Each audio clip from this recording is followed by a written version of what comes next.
السلام علیکم ورحمۃ اللہ وبرکاتہ۔ بسم اللہ الرحمن الرحیم والصلاة والسلام علی سیدنا و مولانا محمد وعلی آلہ وصحبہ اجمعین، اما بعد۔ میرے عزیزو، بھائیو، دوستو، بہنوں، بچوں، بچیوں، شعبان سے پہلے ہی اللہ کے نبی جب رجب کا مہینہ آتا تھا جو اس سے پہلے گزرا ہے تو اس میں یہ دعا فرمایا کرتے تھے، اللہم بارک لنا فی رجب و شعبان وبلغنا رمضان۔ یا اللہ ہمارے رجب اور شعبان میں برکت عطا فرما اور ہمیں رمضان مبارک نصیب فرما۔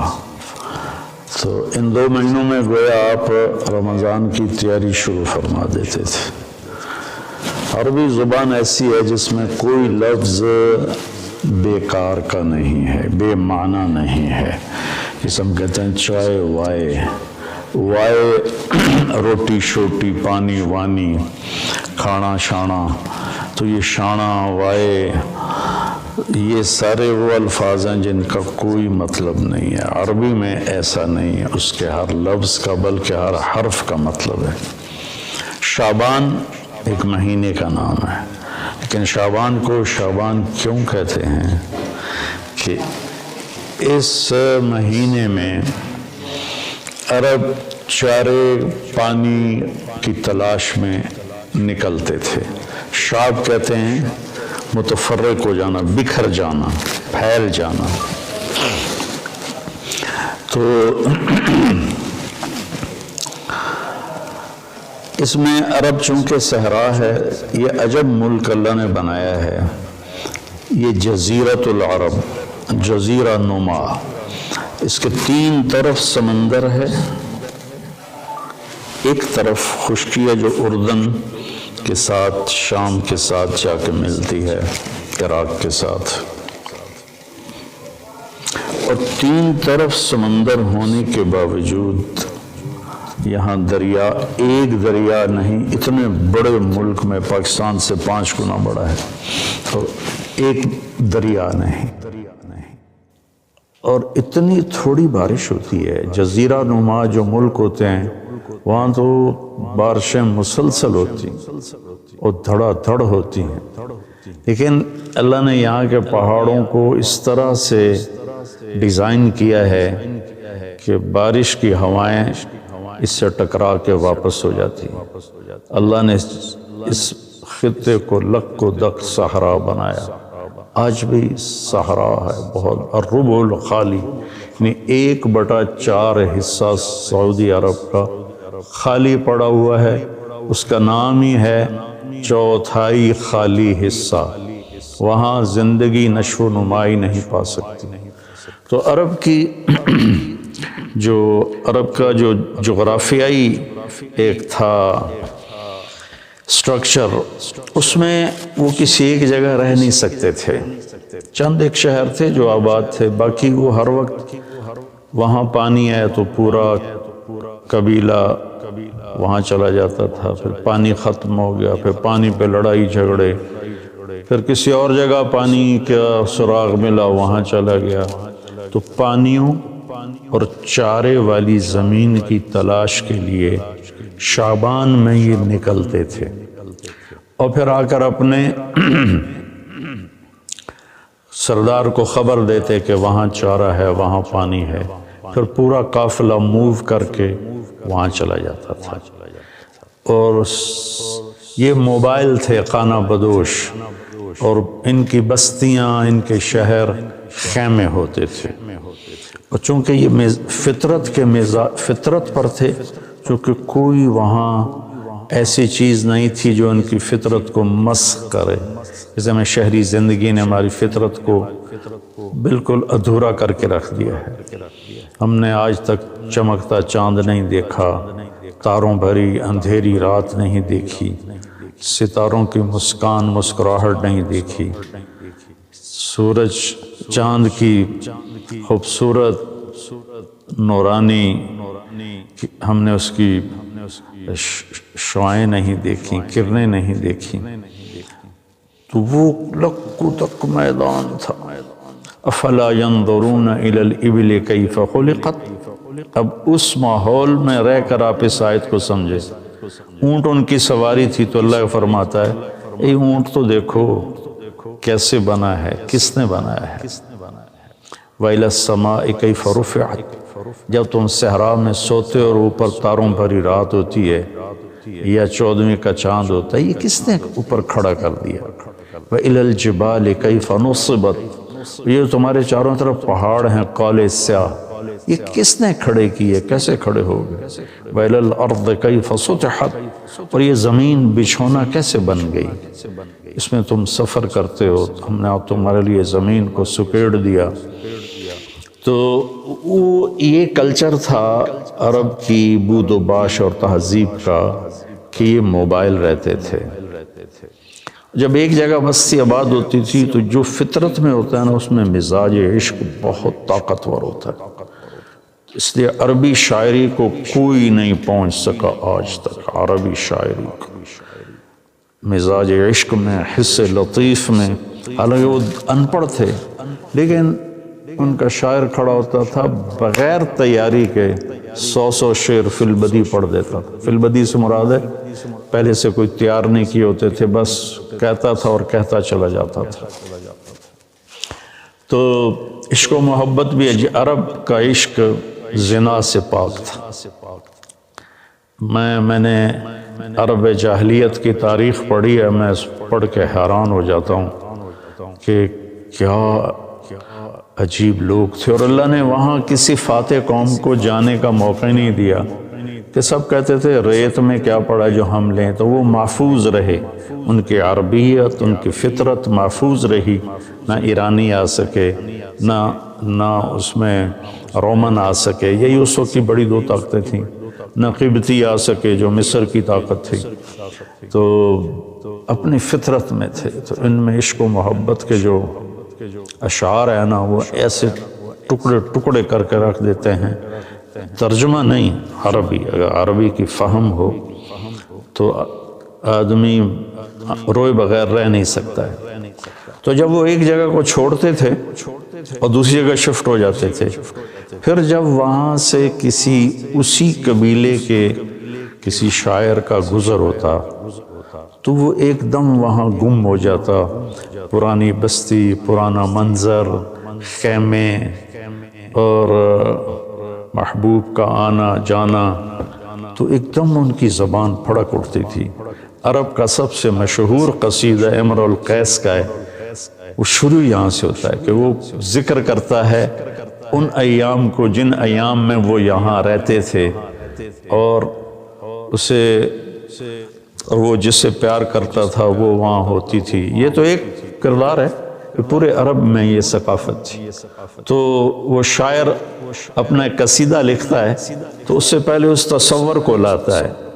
یہ شعبان سے جڑی باتیں آپ کو بتا رہا ہوں۔ گزر ہوتا ہے بس، اب تو وہ جگہ اجاڑ ہے لیکن وہاں وہ گارے کے نشان ہیں اور کچے اینٹوں کے نشان ہیں، خیموں کے کھونٹوں کے نشان ہیں۔ تو ایک دم پیچھے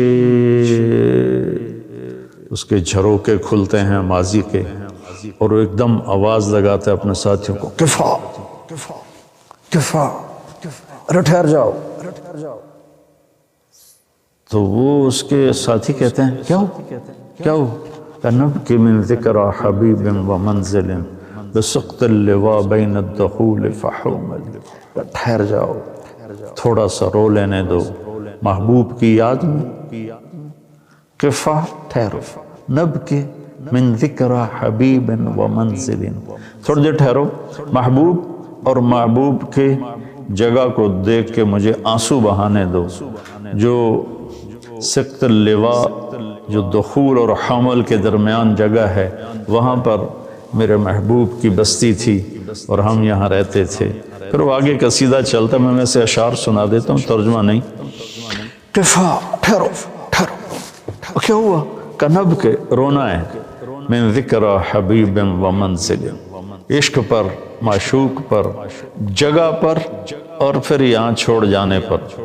بسقط اللواء بین الدخول فحوملی فصوضع فی المقرات لم یعف رسمها لما نسجتها من جنوب وشمالی ترى بعر الأرعام في عرصاتها وقيعانها كأنه حب فلفل كأني غداة البين يوم تحمل لدى سمرات الحي ناقف حنظلي۔ میں اس کا ترجمہ کرتا ہوں۔ وہ کہتا جب وہ قافلہ وہاں سے چل رہا تھا اور سارے جا رہے تھے اور شفٹ ہو رہے تھے اور میرے جانے کی کوئی ابھی سبیل نہیں تھی، تو میں ان کو جاتے دیکھ کر میرا حال وہ تھا جو حنظل، اس کی مثال میں دوں گا، ہماری عورتیں پیاز کاٹتی ہیں نا تو اس سے ایک گیس نکلتی ہے جس سے آنسو نکلتے ہیں بے تحاشا، جیسے کوئی بہت ہی رو رہا ہو۔ تو حنظل ایک کڑوا پھل ہے جس کو کڑتما کہتے ہیں۔ یہ اس کو جب توڑتے ہیں تو اس میں سے بھی ایک گیس سے نکلتی ہے تو وہ نکلتا ہے، آنسو نکلتے ہیں۔ تو اتنی خوبصورت تشبیہ لایا ہے۔ اس نے یہ نہیں کہا کہ جب وہ جا رہے تھے اور میرا محبوب میری محبوب بھی جا رہی تھی تو میں رونے لگا، نہیں، کأنی غداة البین یوم تحمل، جس صبح جدائی ہوئی اور انہوں نے رخت سفر باندھا اور چلے، لدا ثمرات الحی ناقف حنظلی، مجھے یوں لگا جیسے میں کیکر کے ساتھ بکھری ہوئی حنظل کوڑتمے کی بیلوں سے کوڑتمے توڑ رہا ہوں۔ تو جو عرب کی تہذیب کو جانتا ہے تو وہ تو اس کا مزہ لے گا کہ کوڑتمے توڑتے ہوئے کتنا آنسو نکلتے ہیں۔